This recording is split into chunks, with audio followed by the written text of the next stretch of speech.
আপনার কেমন লাগছে বলুন? আমাকে তো ভালো লাগছে, আনন্দ লাগছে। প্রতি বছর আমি করি, আমি বাইরে থেকে আসিনি, এই গ্রামের মেলা পরিচালনা দায়িত্ব থাকি, মেলা করি, চেষ্টা করি মানুষকে ভালো দেওয়ার জন্য। আমি নিজে ভালো বললে হবে না, দর্শনার্থী যদি ভালো বলে তাহলে ভালো। এরকম অনুষ্ঠান যদি আগামী দিনে আরও হয়, যুব সমাজকে এগিয়ে আসতে হবে, যুব ছেলেরা যদি আমাদের সঙ্গে থাকে আগামী দিনে আরও ভালো হবে।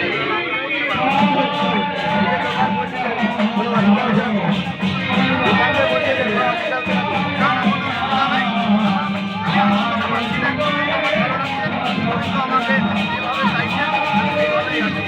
আমি আমার ছেলেকে নিয়ে পবিত্র সেবায় নিয়ে হয়ে যাই, পাতা তুলি, খেতে দিই, কাটিয়ে যাই আনন্দ। আমার দেশের সভাপতি কিছু বলবেন? আপনার এই গোবিন্দ সেবা কেমন লাগছে?